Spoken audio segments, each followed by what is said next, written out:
কোরআনুল কারীমের মধ্যে আছে, আল্লাহ তাআলা বলেন, বান্দা বলবে আল্লাহ আমার মেউত দিয়া দেন, আমি পারতেছি না, আমি এমন আযাব সইতে পারি না। আল্লাহ বলবে, বান্দা তুমি জানো না, লা ইউকদা আলাইহিম ফায়ামুতু, এখানে তো মৃত্যুর কোনো ফয়সালা নেই। বান্দা বলবে আল্লাহ তাইলে আমার আযাবটা একটু হালকা করে দেন, আমারে মাসে একদিন বিরতি দেন, আমারে 24 ঘন্টার মধ্যে 10টা মিনিট একটু জিরাইতে দেন, আমি যে আর পাচ্ছি না এই আগুনে।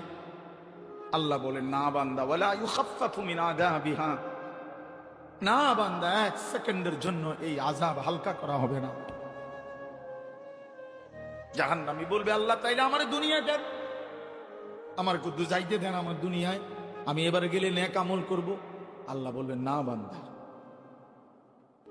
না না, ফেরত যাওয়া হবে না, ফেরত যাওয়া যাবে। ওয়ানাদাউ ইয়া মালিকু লিয়াকদি আলাইনা রাব্বুক, কোরআনুল কারীমের মধ্যে আছে, জাহান্নামী আল্লাহর কাছে বলতে বলতে, নিজে আল্লাহর কাছে চাইতে চাইতে যখন হতাশ হয়ে যাবে, এবার আল্লাহকে নিজে না বলে জাহান্নামী এবার জাহান্নামের ফেরেশতাকে ডাক দিবে। জাহান্নামের ফেরেশতার যিনি প্রধান ফেরেশতা, ওনার নাম হচ্ছে মালিক। এই মালিক ফেরেশতাকে জাহান্নামী ডাক দিয়ে বলবে, ইয়া মালিক, হে ফেরেশতা মালিক, আমি তো আল্লাহর সামনে বুঝাইয়া পারলাম না, তুমি একটু বলো না তোমার আল্লাহকে, তোমার খোদাকে তুমি একটু বলো না, আল্লাহ যেন আমার এই মৃত্যু দিয়া জীবনের তরে শেষ করে দেয়, আমার এই দুঃখে দুঃখে আযাব, আমার তিল তিল করে এই আযাব আমি যে আর পারছি না। ক্বালা ইন্নাকুম মাকিসুন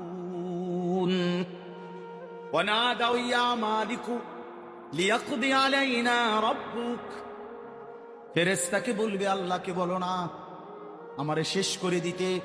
ফেরেশতা বলবে, না বন্ধু, এই আযাবের মধ্যেই তোমাকে অনন্তকাল অপেক্ষা করতে হবে। এজন্য দোস্ত আমার, বন্ধু আমার, বৃষ্টি পড়ছে, কষ্ট হচ্ছে, এরপরেও আমরা মনে করাই দিলাম, একটা সাংঘাতিক আয়াত আছে এরপরে, ভয়ঙ্কর আয়াত, আম আবরামু আমরান ফাইন্না মুবরিমুন।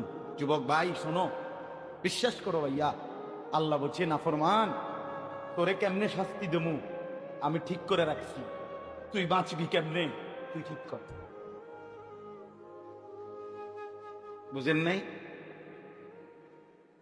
তোরে আমি শাস্তি দেব কেমনে,